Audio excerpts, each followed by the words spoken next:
मतलब आप हक्के बक्के हो जाएंगे आज इस उम्र के साथ। लगभग इनकी उम्र 80 करीब होगी और इनका वजन होगा 95 kg, लगभग 90 से ऊपर 95 kg इनका वजन होगा।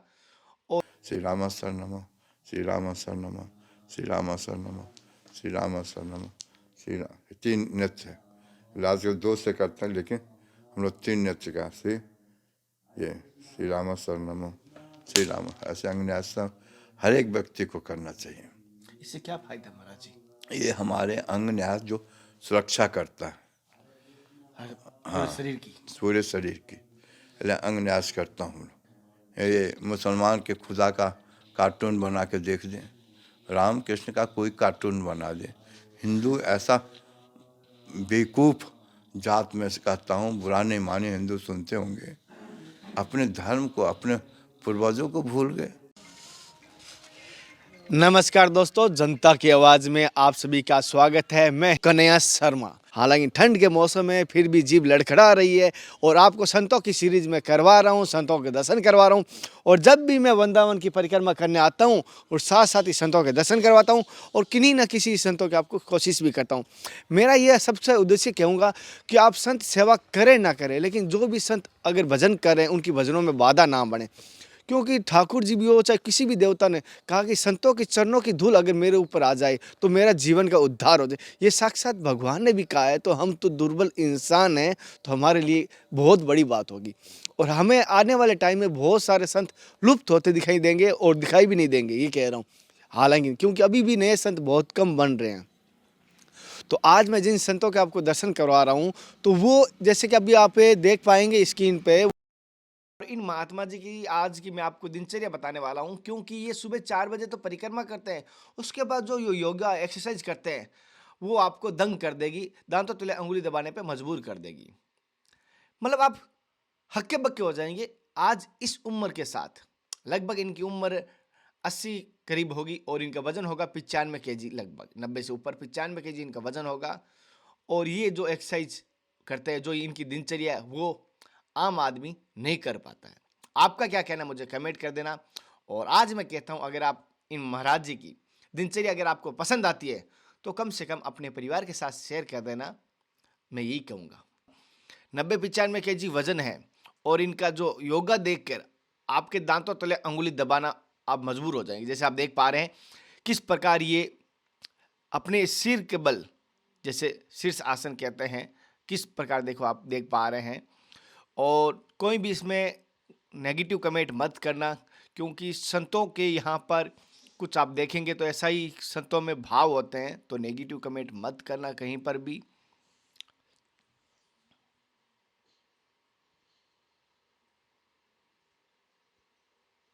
जैसे आप देख पा रहे हैं शीर्ष के बल, सर के बल होने के बाद पैरों की पूरी हवा में साइकिल की तरह, चक्र की तरह लहरा रहे हैं। और जैसे आप देख पा रहे हैं ये एक्सरसाइज मेरे से तो अभी नहीं हो पाएगी, क्योंकि कुछ कारण की वजह से कहूँ या बहुत अब इतनी हैबिट नहीं रहती। लेकिन क्या आपसे ये एक्सरसाइज हो सकती है, योगा हो सकता है, तो मुझे कमेंट करके बताना। अब ये महाराज जी नेक्स्ट एक्सरसाइज कर रहे हैं, जैसे आप देख पा रहे हैं। मुझे अचंभे की बात है कि किस प्रकार ये मयूरासन, जी हाँ, ये एक मयूरासन है, जैसे आप पता, सबको पता होगा। और मतलब इतना वेट वजन के साथ, इतना भारी पेट के साथ भी फिट एक्सरसाइज, ये कोई शरीर की एनर्जी से नहीं होता, शरीर के अंदर एक हौसला होता है, उससे होता है। मुझे ऐसा लग रहा है। आपको क्या लगता है, ये हौसले से होता है या शरीर की कोई वजन से या शरीर की ताकत से होता है? जैसे आप देख पा रहे हो ये सबसे ज़्यादा हार्ड होती है। जैसे आप देख पा रहे हो सर से भी ऊपर है, पैर भी ऊपर है, दोनों तरफ से ऊपर है। और ये सबसे हार्ड है, क्योंकि आपको पता नहीं, इससे पेट पे इतना लोड आता है कि आंतड़ियां दर्द करने लग जाती हैं। जैसे आप देख पा रहे हैं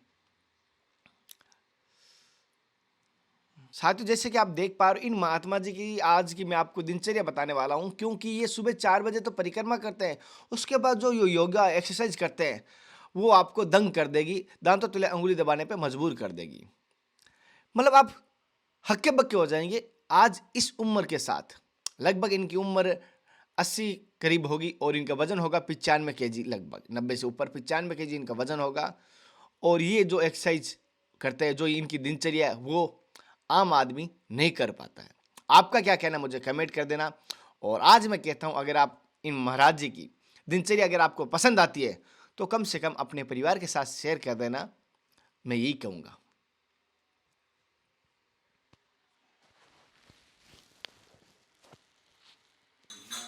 महाराज जी, जैसे मैंने अभी सारे आपके आसन देखे, शीश आसन देखा, इतने आसन जो कि कोई सामान्य इंसान कर नहीं सकता, जो आप 88 साल की उम्र में और कम से कम 90 किलो वजन के बराबर हो, फिर भी आपने इतने आसन आराम से कर पाए। लेकिन आज हम आपसे एक चीज़ जानना चाहते हैं, आपकी दिनचर्या किस प्रकार की रहती है। हालांकि मैं बोलूँगा तो एक अलग बात बन जाती है, लेकिन आपके मुखारबिन से बोली जाए वो दिनचर्या एक माननीय भी मानी जाती है। तो आपकी सुबह से दिनचर्या किस प्रकार शुरुआत होती है और शाम ढलते ढलते आपकी दिनचर्या किस तरफ रुख ले लेती है।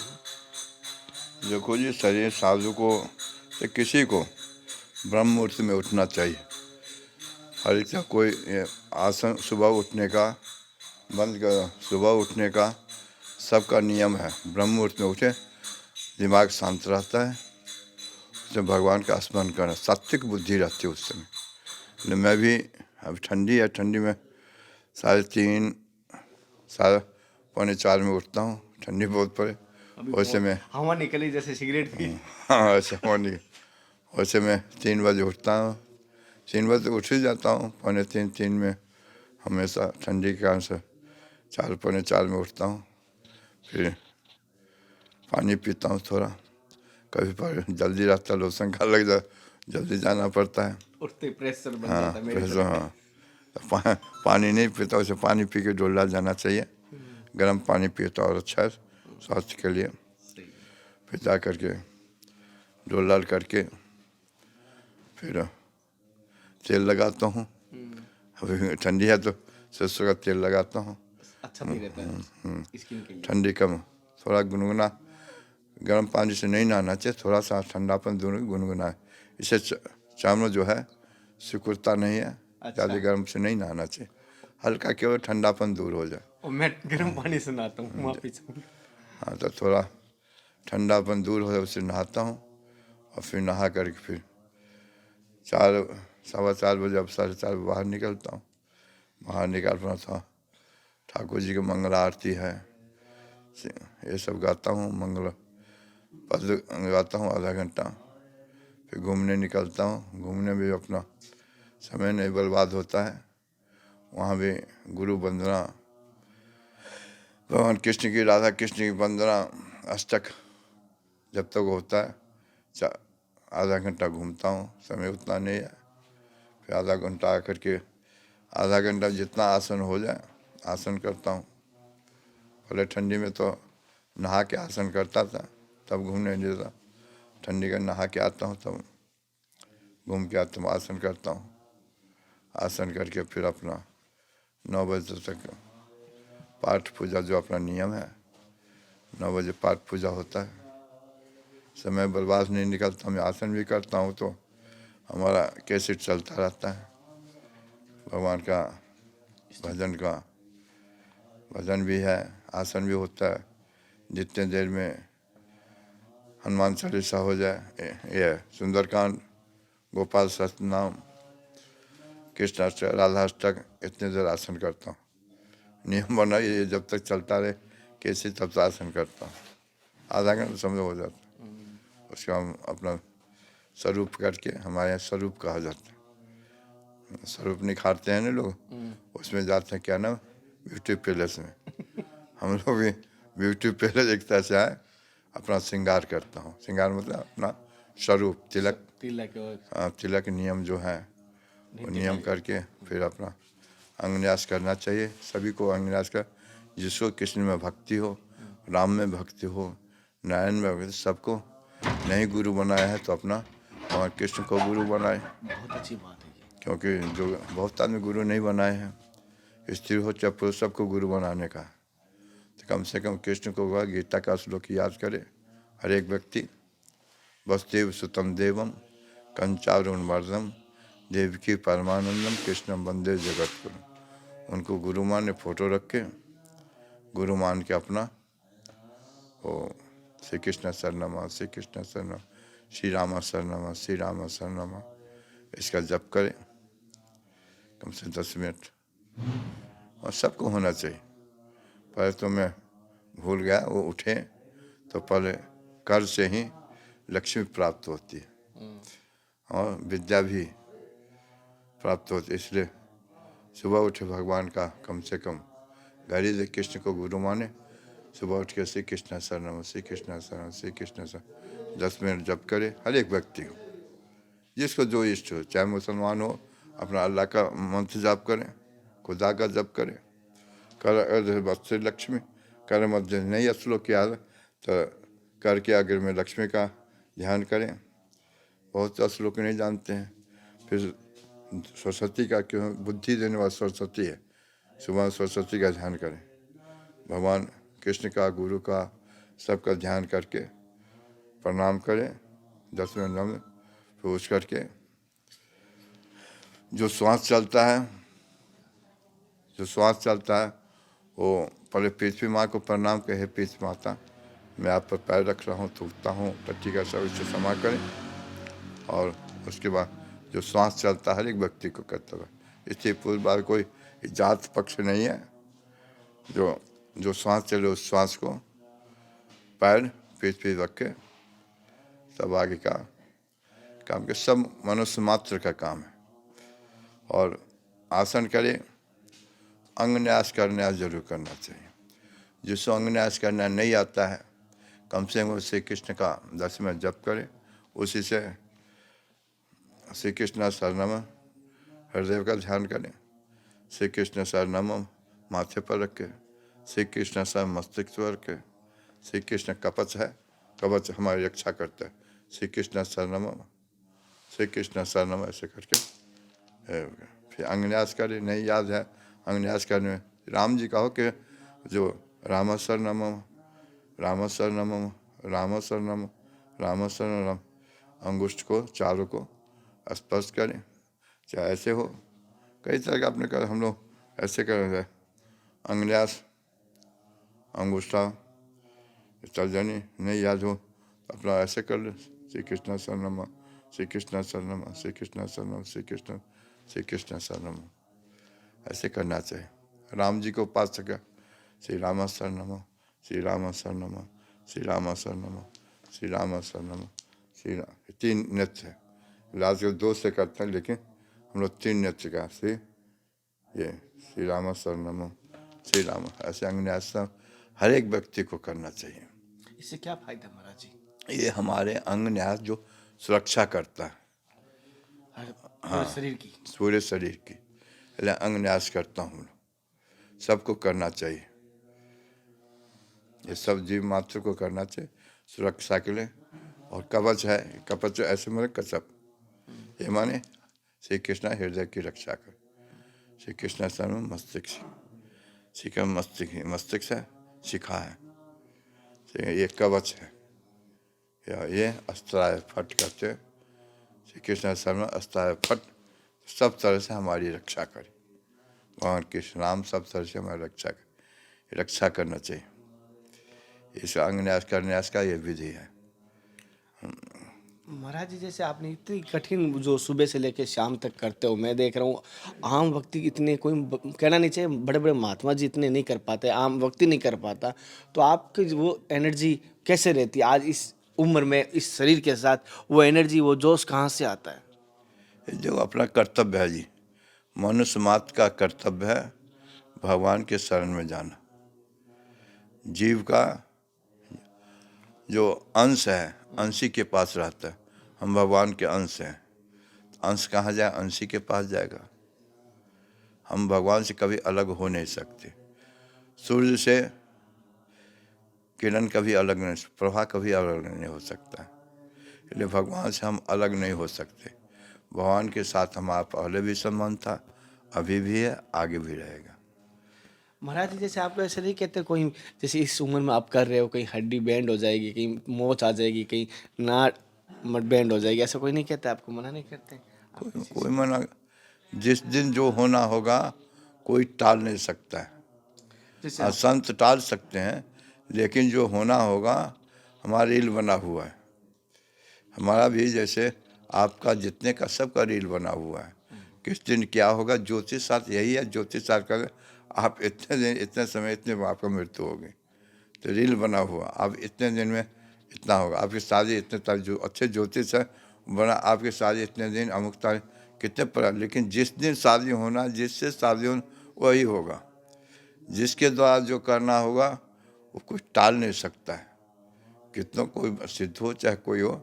हाँ, विशेष कृपा होते संत जो है उस नियम को टाल भी देते हैं भजन के प्रताप से। साथ जैसे मार्कंडेय जी का था, 16 वर्ष की आयु थी, लेकिन उनका 16 वर्ष में मर जाएगा। चरणों में बिठा दिया आपने। शंकर जी चरण में बैठ गए, यमराज आकर लौट गया। उनके ये संतों की कृपा है। जैसे वशिष्ठ जी से अपने शिष्य को बेटा के लिए यज्ञ कराए, लेकिन हो गया बेटी। यजमान ने संकल्प किया बेटी का, बेटी हो गया। उन्होंने तपस्या किया शंकर जी का, फिर इला से वो बेटा हो गया। बेटा हो, फिर शंकर के विहारस में पहुंच गया, वहाँ भी औरत बन गई हो। फिर शंकर जी तपस्या किया, फिर उसे शंकर जी हमारा श्राप है इस वन में जो आता है वो नारी बन जाता है।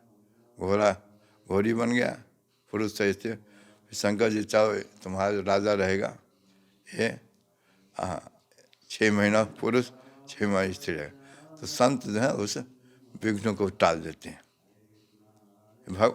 उनका भी अपना कृपा, वो भगवत कृपा होती है।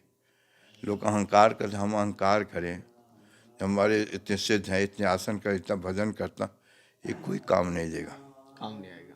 ये कृपा साथ देगा। भगवान कृपा करेंगे तो ही, चाहे हम कितनों सिद्ध हो जाएं, कितने हुए हो जाएं, जब तक भगवत कृपा से ही सिद्धि प्राप्त होती है। तो आज आपके बारे में मैं पूरी जानकारी दे देता हूँ। मैंने 2 बार दी है, आपसे लाइव भी लिया था मैंने उस दिन, और बहुत जनों ने, करोड़ों लोगों ने उसको पसंद भी किया था। और जब आप काशी गए थे उस दिन मैं लोगों को बताया था यही गुरुजी है। तो वहाँ पे मोदी जी के साथ आप मिल रहे थे, उस दिन भी मैं सबको बताया था कि गुरुजी हमारे साथ थे और ये कोई गुप्त नहीं, इनके दर्शन भी कर सकते हो। और मैं उस दिन आपसे इसलिए नहीं मिल पाया क्योंकि मैं कैमरे हैंडल कर रहा था, बीच में भाग नहीं पाया, मुझे स्थान था। तो माफ़ी चाहूँगा, उस दिन मैं आपके चरणों में छूना चाहता था कि मुझे बहुत खुशी हुई कि मेरे गुरुजी सबसे अग्रिम पंक्ति में हैं। तो मुझे जो खुशी हुई मैं हृदय से बयान नहीं कर सकता। तो आपका जैसे नाम तो मैंने बता दिया, फूलदास महाराज जी कहते हैं, चैतन्य कुटी में आप मिलते हैं। आप क्या पहले बता दो, आपका नाम फूला महाराज जी है? फूलदास। हाँ, हम लोग हमें फुल्लुल बिहारी दास करते हैं। और समाज में मैं अखिल भारतीय वैष्णव अखिल भारतीय 4 संप्रदाय श्रीमंत हूँ। और विश्व हिंदू परिषद का इसलिए मैं गया था, मैं सबसे पुराना विश्व हिंदू परिषद, जितने संप्रदाय सब नहीं है विशेष करके। तो मैं विश्व हिंदू उच्चाधिकारी समिति का मैं सदस्य भी हूँ और मार्गदर्शक मंडल का भी सदस्य हूँ। और अखिल भारतीय संत समिति है हमारी, उसका मैं विशेष निर्देशक। इसलिए विशेष प्रोग्राम होते तब मैं बाहर जाता हूँ। वैसे वो जो कहे हैं उससे बहुत मैं कम मिलता हाँ, जो यहाँ आ जाता हूँ उसको नहीं, बाहर कम मिलने जाता हूँ। कोई विशेष जैसे काशी का हुआ, जगत गुरु चित्त वहाँ गया था। वो बड़े मोदी जी के कार्य में आप विशेष हाजिर दिखाई देते हैं। ये मैं इसलिए गया था, जो हम पुराना आदमी हूँ और 62 से मैं राष्ट्र के प्रति समर्पित हूँ। मैं साधु होते हुए साधु, पहले राष्ट्र का मैं चिंतन का हिंदू हूँ मैं, और हिंदू होने के नाते साधु भी हूँ मैं। और देश के समाज की जिस धरती का अन्न खाता हूँ, जिस राष्ट्र का अन्न खाता हूँ, उसका शरीयत नमक हराम नहीं होना चाहिए। जो व्यक्ति यहाँ का अन्न खाता है, जिस राष्ट्र का अन्न खाता है, जो यहाँ का पानी पीता है, उसकी शिकायत बाहर जाके करता है, भारत के नागरिक का शिकायत, वो बहुत गलत हो रहा है।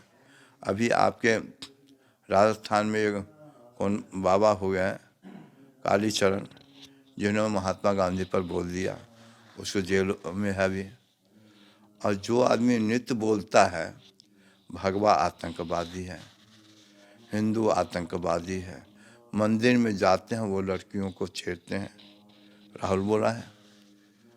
ये आपके राजस्थान के हैं, उन दिग्विजय सिंह नाम है, हिंदू होते हुए हिंदू का शिकायत करते हैं।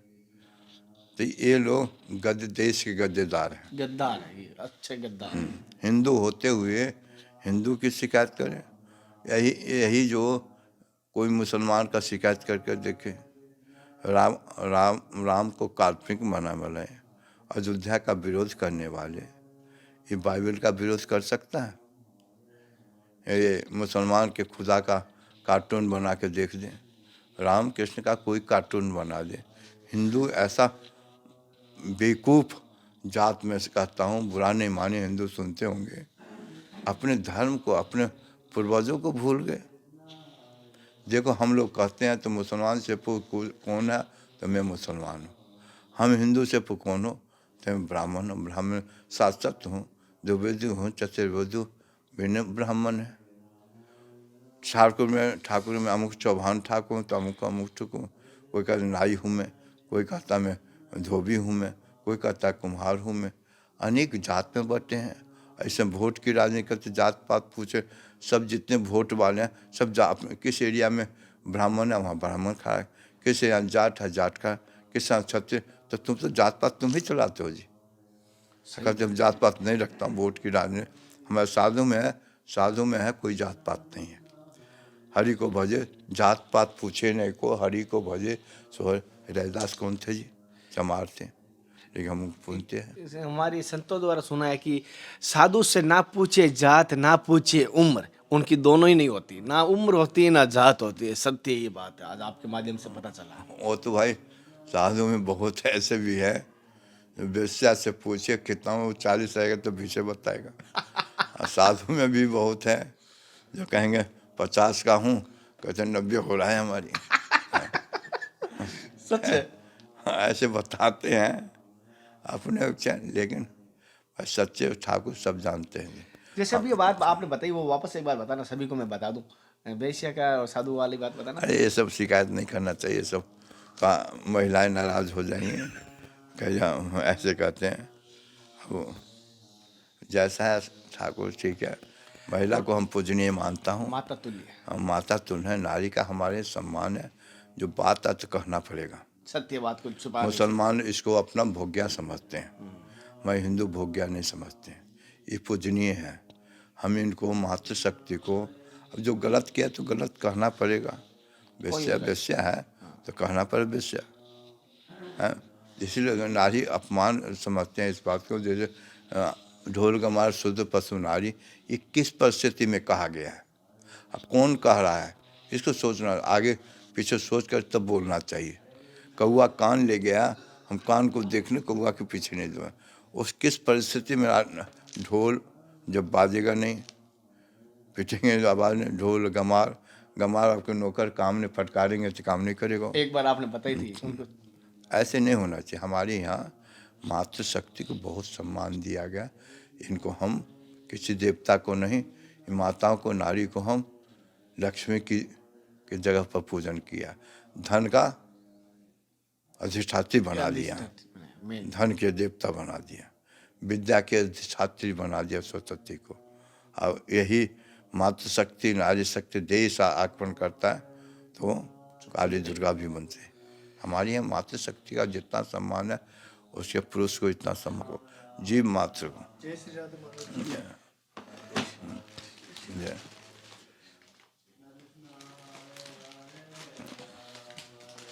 जैसे कि महाराज जी ने बताया, और महाराज जी के मैं कह रहा हूँ दर्शन आपको परिक्रमा मार्ग पे हो जाते हैं। और महाराज जी जैसे परिक्रमा मार्ग बाहर बहुत कम जाते हैं, जैसे दूसरे जैसे भ्रमण करते हैं या वैसे कुछ नहीं करते हैं, और अपने भजन करते हैं, अपने नित्य कर्म करते हैं। और महाराज जी से सत्संग हमने आगे भी ली थी, आज लिए।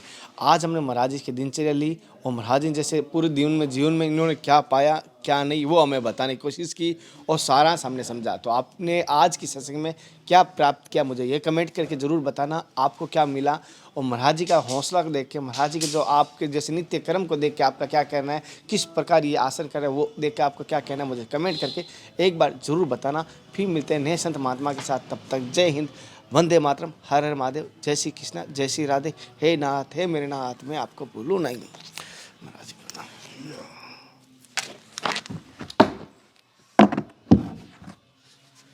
Yeah.